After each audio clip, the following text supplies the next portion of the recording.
Hello everyone, I am very glad that you're joining this story. Subscribe, like and comment. Enjoy the story, smile more often. The night was supposed to be simple, a nice family dinner, the kind I'd been hosting for Rachel's relatives since the second year of our marriage, back when I still believed that winning over her family meant something, that it was an investment in a future we were both building brick by brick. I had spent the better part of the day chopping, seasoning, roasting, and plating everything myself because Rachel insisted we shouldn't hire a caterer this time, said it would feel more personal, and I, like the idiot I now realize I was, actually agreed, thinking she meant it. The table was set exactly the way she liked it, right down to the rustic centerpiece of eucalyptus and dried oranges she saw in some influencer's fall-themed Instagram reel. There were 12 people on the guest list, all of them related to her, which was normal at this point. My family had never quite blended into hers, and after years of polite smiles and passive-aggressive, "we should do this more often" text messages that never led to anything, we gave up trying. So it was just me and her circus, her brother Caleb, her parents, two of her cousins and their spouses, an aunt who drank too much, and a teenage niece who never looked up from her phone.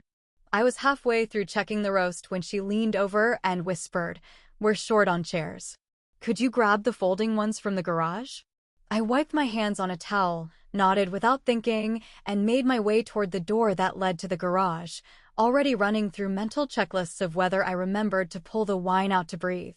What I wasn't prepared for, what stopped me cold halfway across the threshold, was the sound of her brother's voice coming from just beyond the wall, muffled but crystal clear through the open side door that faced the driveway.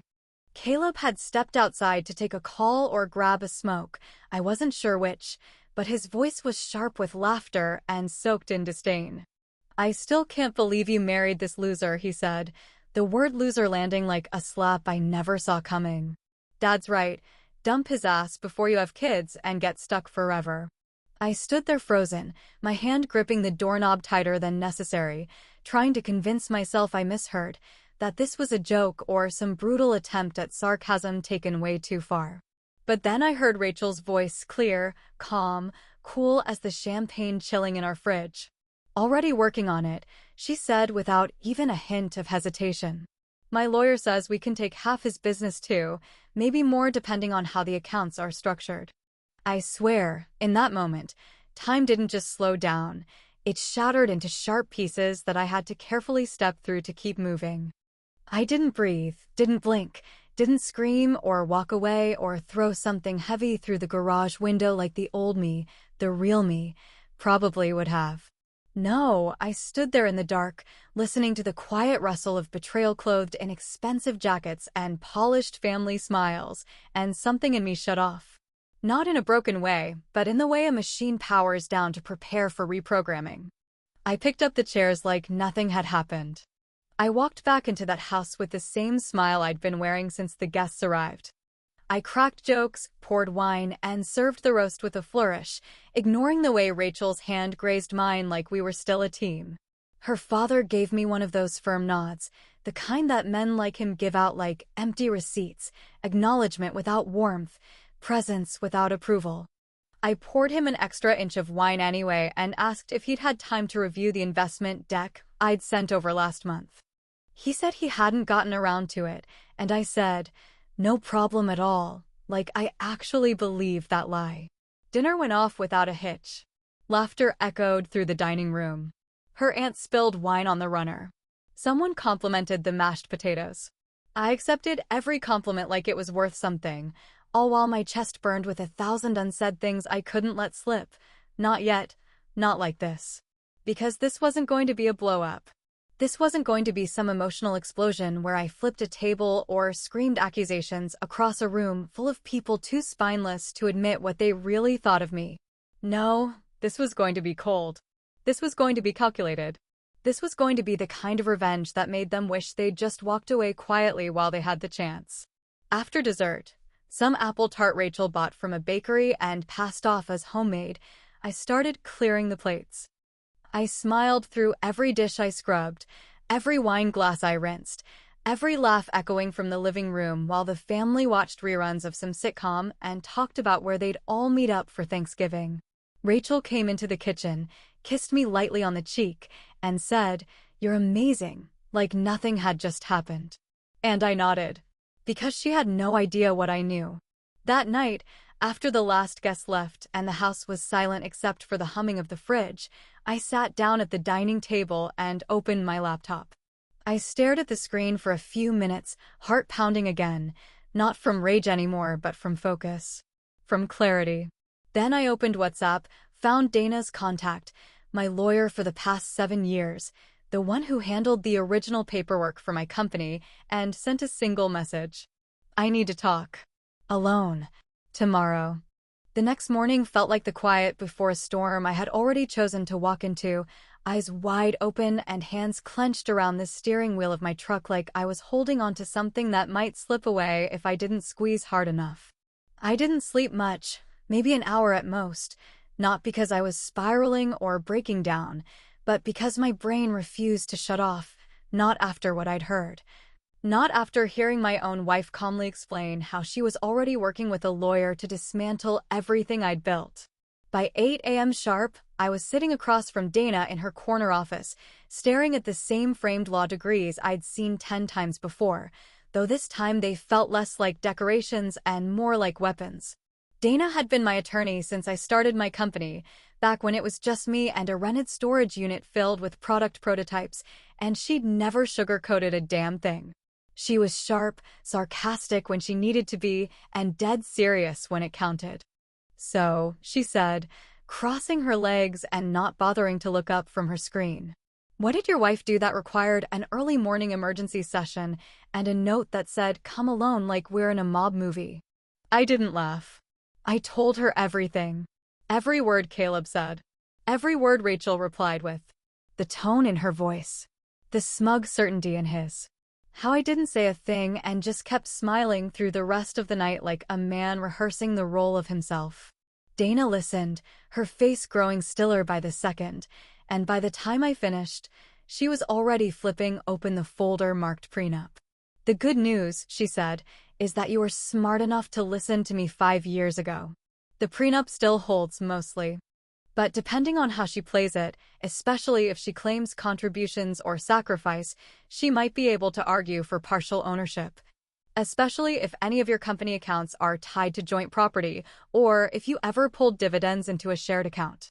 I let out a breath that was half a sigh and half the slow unraveling of a noose I'd just realized was around my own neck. "What do I do?" I asked. She didn't blink. "We move everything quietly, legally, and fast."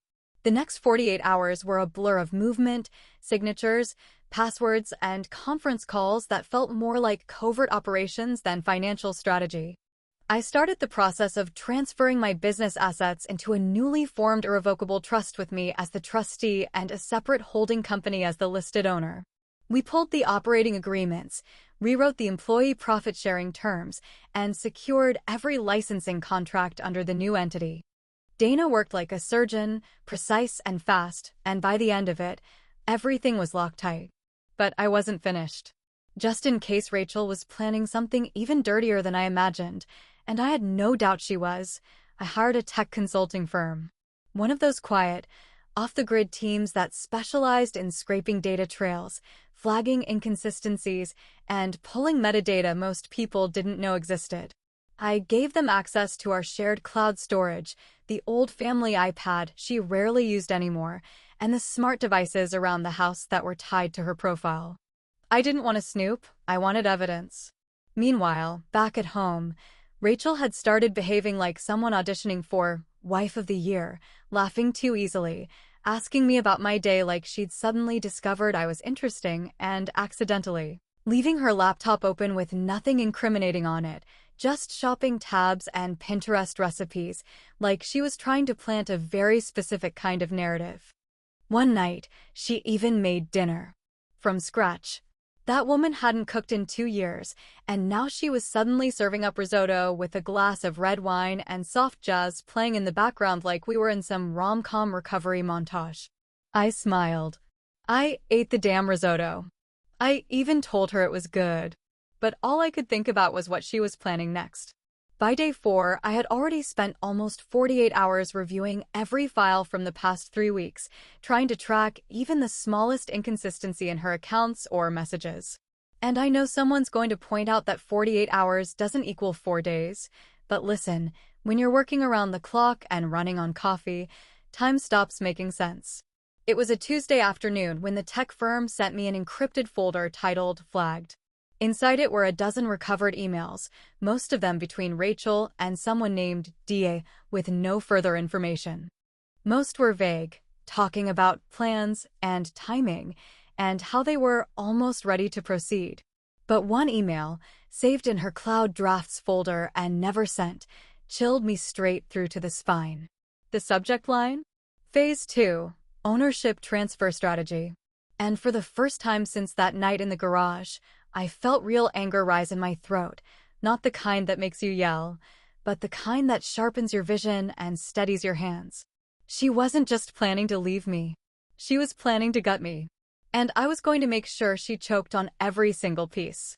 By the end of that week, I knew more about my wife's email habits, folder structure, and screen time than I ever wanted to.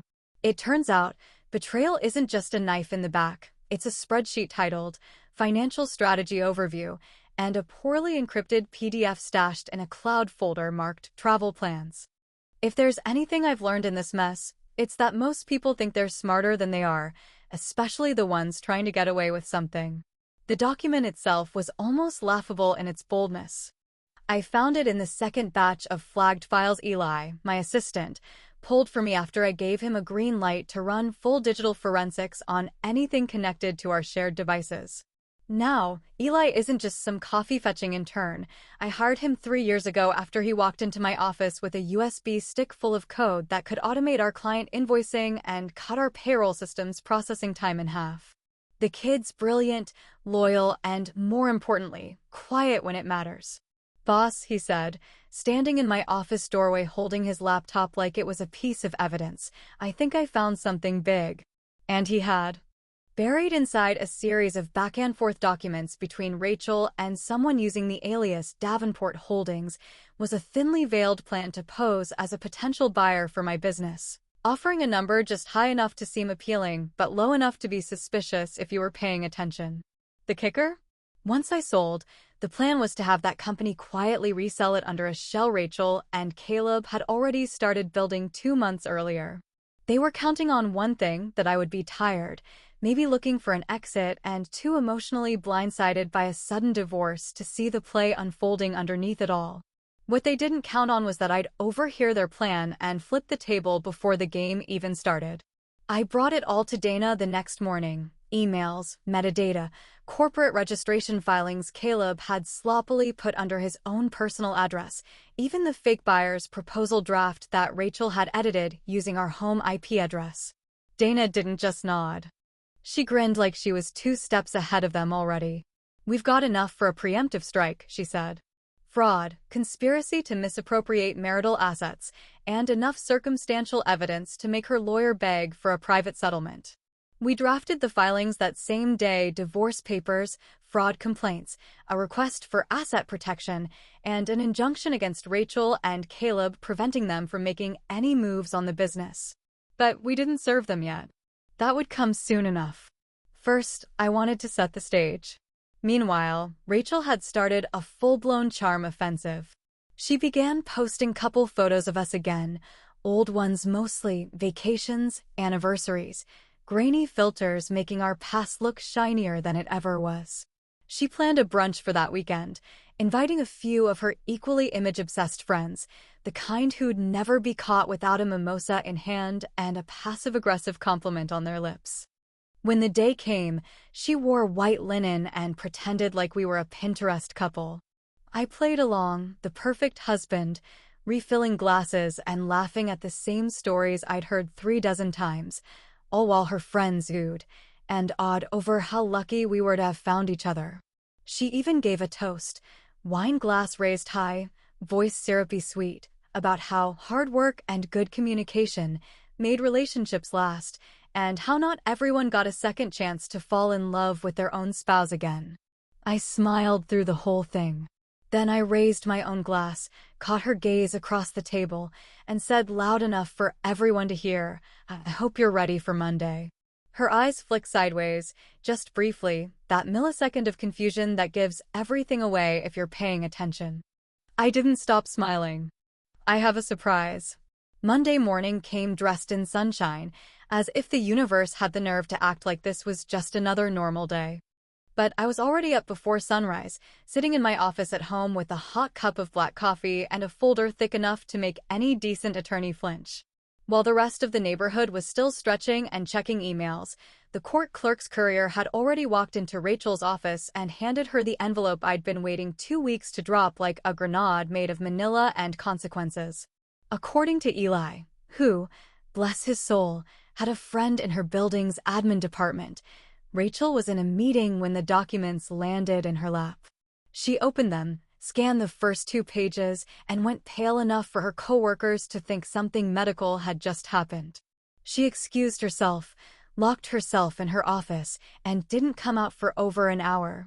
By the time she resurfaced, the entire marketing team had gone silent, whispering about the kind of look you never want to see on someone who just lost control of their life. She called me at 10:13 a.m. I let it ring out. She showed up at my office at 12:02 p.m., loud enough to send my receptionist into fight or flight mode. I could hear her heels pounding against the hardwood floor before she even reached the hallway, and when she threw the door open, her eyes looked like they had swallowed all the blood vessels from the stress. She slammed the door shut behind her and immediately launched into a tirade, her voice shaking, her mascara already smudged, calling me every name under the sun while waving the court documents around like they might disappear if she screamed loud enough. "You froze my accounts," she shrieked. "You embarrassed me in front of everyone." I stayed seated behind my desk, calm as still water, and gestured to the leather chair across from me like I hadn't just flipped her world upside down. "Would you like to sit?" I asked. She didn't. So I reached into my drawer, pulled out the small digital recorder I'd kept hidden since that dinner night, and hit play.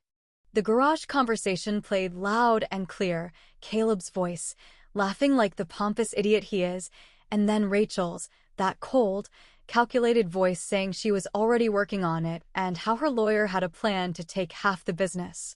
I let the entire clip roll without flinching, my eyes locked on hers, watching the color drain from her face in slow motion. When the audio stopped, the silence was so thick you could have heard her pride shatter. "You're free to leave," I said quietly, standing just long enough to slide a second envelope across the desk. "But you'll leave with what you came with."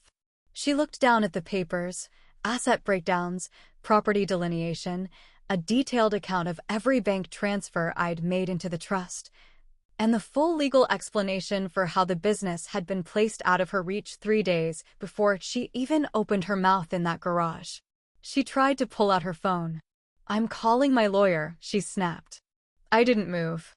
"Go ahead," I said, already knowing what was coming. She dialed, walked to the corner of my office, whispered fast and angry into the phone, and then went silent. Her eyes widened. Her lips parted. And she looked at me like I had just stolen the air from the room. "What do you mean you can't represent me anymore?" she whispered into the phone. "What conflict of interest?" She turned to me slowly, realizing it all at once, that Dana, my lawyer, had already filed the proper notifications. Her own lawyer had been part of an old firm Dana once sued successfully in a malpractice case, and now they were barred from touching anything related to my business. I could see the gears spinning in her head and smoke practically pouring out of her ears, but it didn't matter anymore. She was cornered. After she left, stormed out, really, dragging her dignity behind her like a deflated balloon, I sat back down and let myself breathe for the first time that day. No yelling, no fighting. Just paperwork, timing, and letting people show their true colors in full daylight. At 2:11 p.m., my phone buzzed. "What's up?" One message from Rachel. By 2:17, there were 7. By 4:05, there were 47. I didn't open a single one until late that night, curled up on the couch with a drink in hand, the dog asleep at my feet, and the house finally quiet in a way it hadn't been in months. The first message read, Please, Jason. We need to talk. I'm sorry. And I didn't even blink. In the end, it was never about revenge, not in the theatrical, shout across the courtroom, flip the table kind of way that movies make you believe is satisfying. It wasn't about making Rachel cry, or Caleb squirm, or her smug father finally acknowledge that maybe, just maybe, the man he considered beneath their family's name had a spine strong enough to stand when everything else fell apart. No, what it was really about was silence, the kind that doesn't come from giving up, but from knowing you've already won and there's nothing left to prove. The truth about the prenup was always going to come out eventually, but I figured if I was going to tell it, it might as well be on my terms. So here it is. The original prenup Rachel and I signed when we got married was pretty straightforward. Standard language, clean asset lines, a clause or two about business income, and enough wiggle room that she probably thought she could talk her way around it if the time ever came. And back then, I didn't think twice about it, because I loved her. I trusted her. And because my company was barely worth 6 figures and running on ramen and caffeine, not exactly something anyone would think was worth scheming over. But 2 years later, when my business exploded after we landed that logistics contract with the supply chain firm in Denver, Dana pulled me aside and said, "You need to tighten the net before the sharks start circling." So we did. And by we, I mean I drafted a revised agreement, one that updated the prenup with 2 new clauses buried just deep enough that no one paying attention to the big numbers would bother to look for them. The first clause stated that any attempt to manipulate or defraud the business for personal gain would void the other spouse's claim to postmarital assets. The second stated that proof of intent to dissolve the marriage while actively concealing financial sabotage would grant the original business owner full rights and ownership. And here's the kicker, Rachel signed it. We were on a long weekend in the mountains, celebrating our 4th anniversary at one of those unplug and reconnect resorts she loved to show off about. We'd had a couple bottles of wine by the fire, and I brought out the paperwork like it was just another business update needing her signature.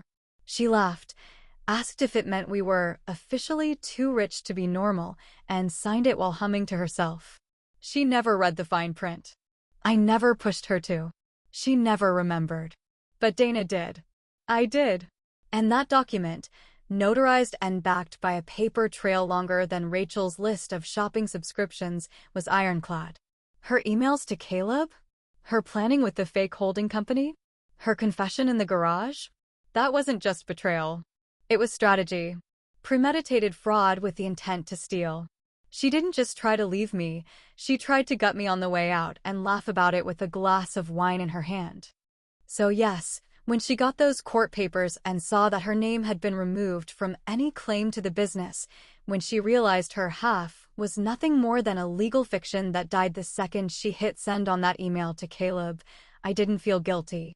Not for a second. And Caleb? Well, Caleb got served too. Civil suit for conspiracy to defraud and intentional interference with marital assets. We traced the LLC paperwork for Davenport Holdings straight back to an account he'd opened in Nevada using his fiance's mailing address. He tried to say it was just a business opportunity, but the timestamp on that email exchange he had with Rachel said otherwise. They didn't even try to cover their tracks. They thought I'd never see it coming.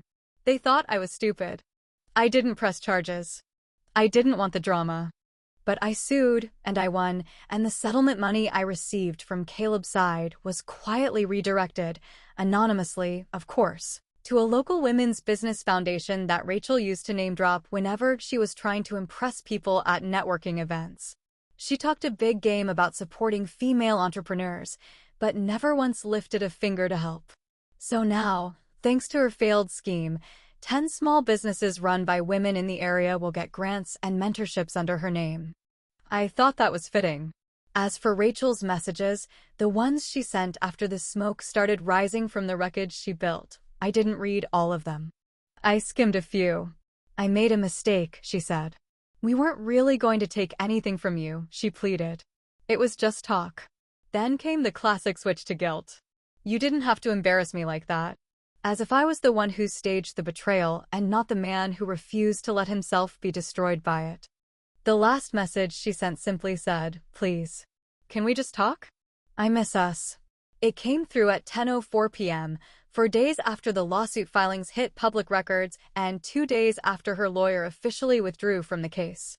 I was sitting in my office that night, lights low, a fresh cup of coffee beside me, just going through the last of the week's emails.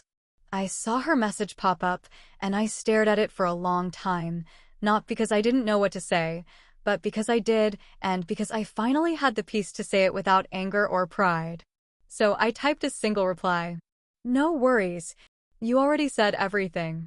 And then I closed the app, leaned back in my chair, and smiled, not because I had won, not because I had outplayed them, but because I didn't let their lies rewrite my story. Sometimes the best revenge isn't what you say. It's what you smile through while they burn themselves down.